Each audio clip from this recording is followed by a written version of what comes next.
Hey guys, what's up? This is Brett from the band Audra and Life on This Planet blog.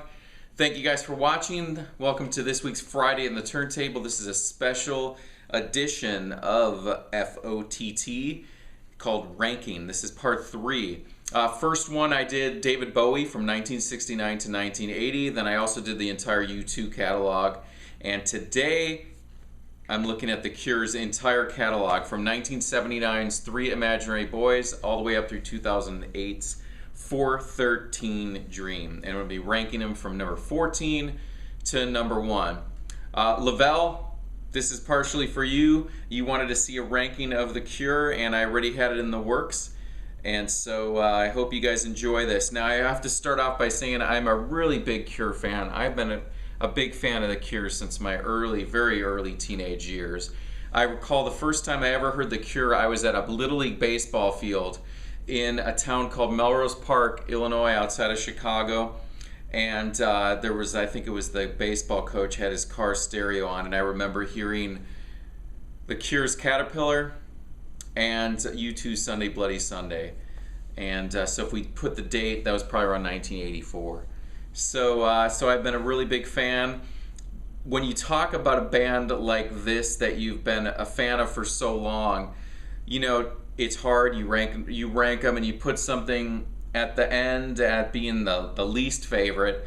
It's still albums that you really like, so it's no disrespect to anything. It's just a fun debate to kind of put them in a category from least favorite to favorite. So let's start things off. I know this is going to spark some controversy, so right out of the gate, my number first off, I also want to say that I ranked 1983's Japanese Whispers. While technically it's not really a studio album, it's still the same length as 1982's Pornography album, 8 songs, and it just fits in as an album all on its own. So that is definitely going to be part of the mix here. Okay, so number 14, the year 2000, Blood Flowers. So a lot of people love this album. Some Cure fans will even say this is their favorite album. Why is it number 14 on my list? I just have to say I've never connected to this album at all. I was just debating this with my friend Jesse just a couple hours ago, and we were talking about it because he ranks this much higher than I do. I've never felt a connection to this album.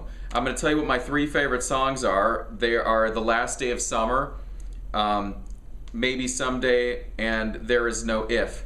This is the only Cure album that when I want to hear The Cure, I never reach for this album to think I have to hear this song. I have to hear a song in this one. So this album is never done for me. And every time I pull it out, it's to try to listen to see what I've been missing.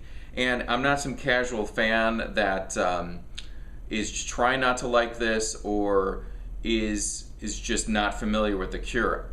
As you can tell, I'm shooting a video here and it's going to be pretty long. So I am definitely familiar with The Cure, and this just never connected with me. So that's number 14. Number 13 was their newest album. This is from 2008. This is 413 Dream. There's some really good tracks on this. I revisit this one. The opening track, Underneath the Stars, is excellent, as well as The Only One, which is kind of a dirty song when you listen to the lyrics. And my third favorite on this one is The Hungry Ghost, which has a really cool ghostly guitar solo in it, and really good. So yeah, this is number 13, 413 Dream. Coming in at number 12 is The Cure's 2004 self-titled album. You can see my vinyl version here. The vinyl has, the vinyl edition, I love the artwork on this album. I just think it's just great, those little drawings on there. The vinyl version has 4 tracks that are not on the regular CD version. They're bonus B-sides that were from the singles. My favorites on this one are The End of the World, Before 3, and Taking Off. I think those are all excellent tracks. And my only fault with this album is I think there's some of the production on this one is very harsh on my ears. And I know it was produced by Ross Robinson, who's did a lot of like more new metal bands, you know, like Korn and even like Vanilla Ice and stuff like that. So the production on it's a little bit harsh, I think, and compressed. So it's not, and the vocals, the mix on the vocals are kind of harsh at times when Robert Smith's vocals are getting pretty intense. So, but this comes in at number 12 for me. I still really like this, and I pull it out every now and then for a listen. Number 11, The Cure's Wild Mood Swings. This came out in 1996. There's some great material on this one. This one always gets panned as not being a good album, and it ranks at number 11 for me. I think one of the reasons what could have been improved on this album is I think it was just 2 songs too long.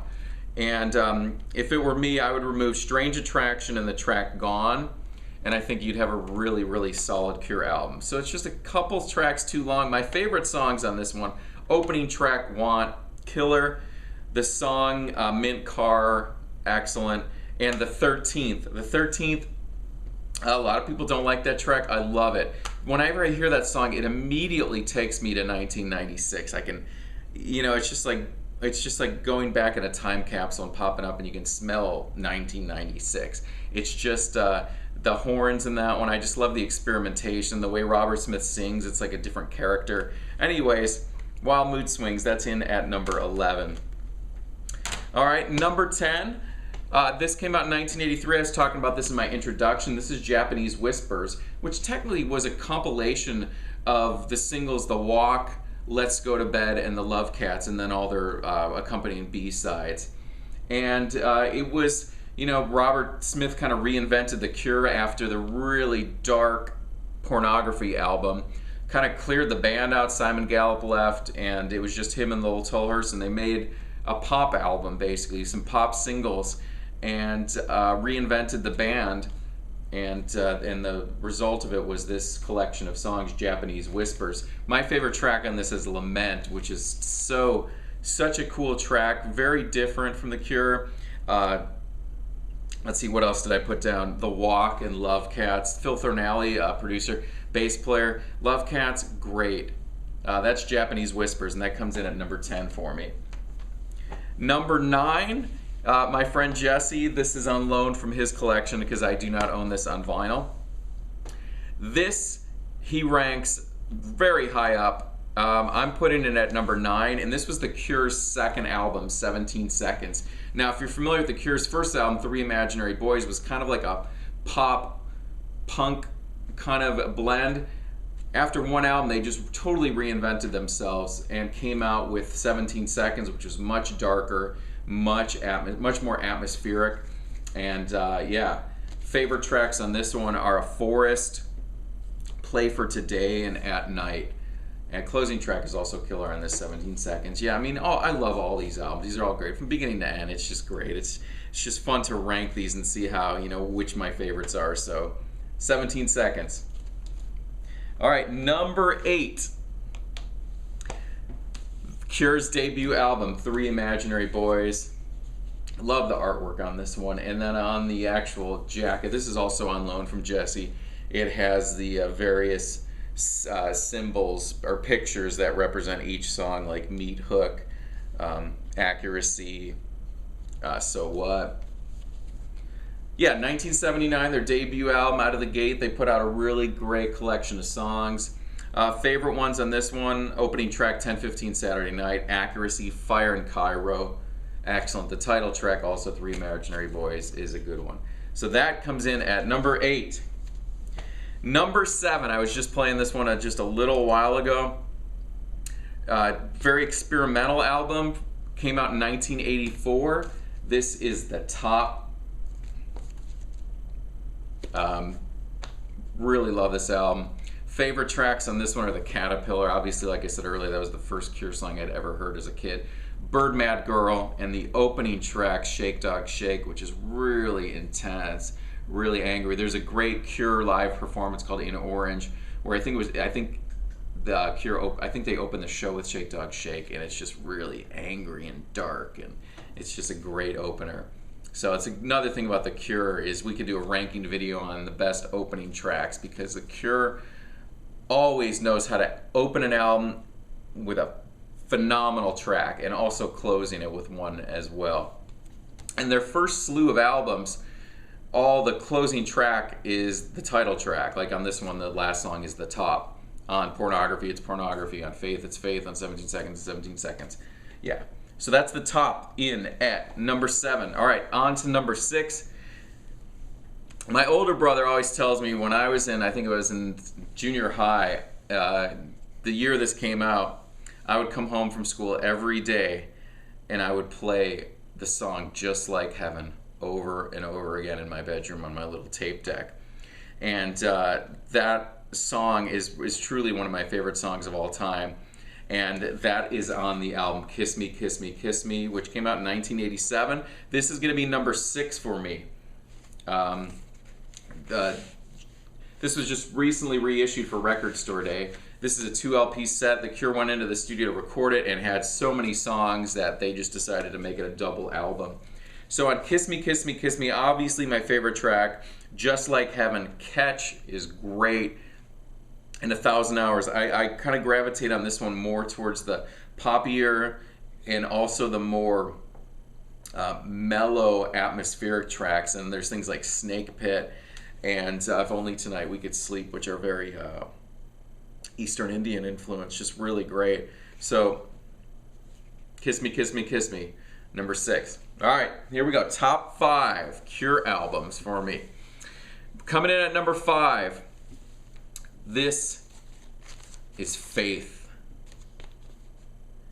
What an album. And what an album that really is representative of the artwork. You know, if you know this album, if you're familiar with it, this artwork, while it doesn't look like there's much going on, is so perfect and fitting for the music that's contained within it.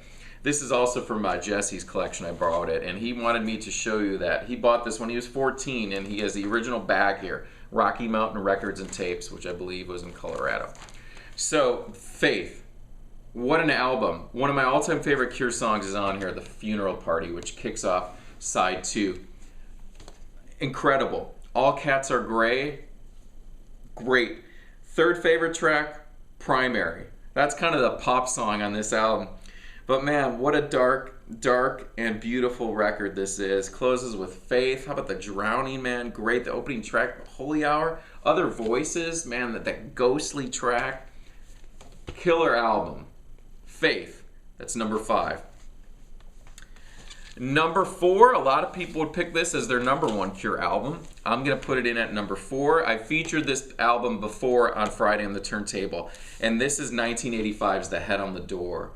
The first album in what would be considered the Cure's classic lineup when they had Boris Williams on drums and Porl Thompson on guitar, Simon Gallup on bass. It was just the quintessential Cure lineup. Great singles on this one. It kicks off with In Between Days, which is just a phenomenal Cure track. My absolute favorite song from this album is Push, which closes side 1. Excellent track. A Night Like This is another favorite, In Between Days, but from beginning to end, great album. The Blood, excellent. Close to Me. How about the bass line on Screw? Sinking, the baby screams, and then 6 different ways. Head on the Door. Excellent. That's in at number 4 for me. All right, now we're in the top 3. So for those Cure aficionados, you know what the top 3 are already. You just don't know what order they're in, huh? All right, I listened to this morning when I woke up. Dark, menacing, intense album. 1982's Pornography. What can I say about this album? I had it on cassette when I was a kid, and the first track that I remember was A Strange Day, which remains one of my favorite Cure songs. So dark. Kicks off with 100 Years, phenomenal, and The Figurehead. Those 3 tracks, incredible. But how also about The Hanging Garden with that tribal drums, or the song Cold, and the bizarre title track which closes the album. Short-Term Effects, Siamese Twins, it's just an excellent album. You have to be in the mood for it when you want to listen to it. It's a very good late night album, and man, what a killer record. Number 3, Cure's Pornography. All right, these next 2 I'm going to show you on the compact disc format because I do not have them on vinyl. So number 2, this one might surprise people, but Man, 1992, I remember I was driving. I told this story before. I was driving with my brother. We were driving down the road, and there was one of those radio station vans parked on the side of the road. You could go stop, and they were doing giveaways, and they give you free stuff. So we stopped, and they gave us each some free stuff, and I got a free cassette, and it was great because the album wasn't even out yet, and I was already a fan of The Cure. And they gave me a cassette, which I don't have my original one. They gave me The Cure's Wish. And just love this album. 1992, still has the classic Cure lineup at this point. And man, let's just talk about some of these tracks. It just takes me right back. One of my all-time favorite Cure song on here is Apart. It's the third track. When I think of Apart, I just think of a breakup. And I think of listening to that song over and over again. How did we get this far apart? Incredible. A Letter to Elise, great. To Wish Impossible Things, just so killer. And I'm going to go beyond 3 favorite songs on this one. Trust also is excellent. The song High, great. The opening track, Open, excellent. And the song Cut, there's a Cure video. It was a pay-per-view special, and I think it was called The Cure Play Out, where they did a really small club show, and the version of Cut on that live video was just so phenomenal. And yeah, so this hit its 20th anniversary last year, and there was talk of that being reissued, but it still hasn't come to fruition, so I'm hoping they do a reissue on vinyl, because I would love to have this in the vinyl collection, because it's really hard to find. That's number 2. All right, guys, you guessed it. What's number 1? Man, the age I was growing up, the time this hit me in my life, it remains my favorite Cure album, and it was hard to decide between these two. But at the end of the day, listening to all these this week, I had to go with Disintegration for my number 1 choice. It is just too perfect of an album to place anywhere else on the list. From beginning to end, it's a long album. It fills up the entire CD. I think it's between 72 to 74 minutes, I believe. But man, there's not a weak moment on it. It opens with Plain Song, which, for those of you that are familiar with it, you have to adjust your volume because you're like, is it actually playing? And then that immediate swell chime in, and it just explodes. And man, that just could bring tears to your eyes. Plain Song, opening track. It goes into Pictures of You, one of the best songs written of all time. Fascination Street, how killer is that? The song Disintegration is just great. Just long and just unrelenting, and it's an emotional roller coaster. Lullaby, great, and the closing track, Untitled, just perfection. So that is my number 1 pick here for The Cure, Disintegration. All right, guys, I hope you enjoyed that. I'm really looking forward to seeing what you guys thought of my picks. Please share if you'd like to make a video response and kick one back to me and let me know and show me what your ranking is, or just leave it in the comments section. I'd love to see what you thought. I'd love to see if anyone picked any things that were in my lower 10 through 14 as one of their favorite albums. It's always interesting to see how music touches certain people in different ways, and some people songs or albums resonate more with they do other people, and that's the beauty of music and human emotion. So thank you guys for watching. Hope you enjoyed.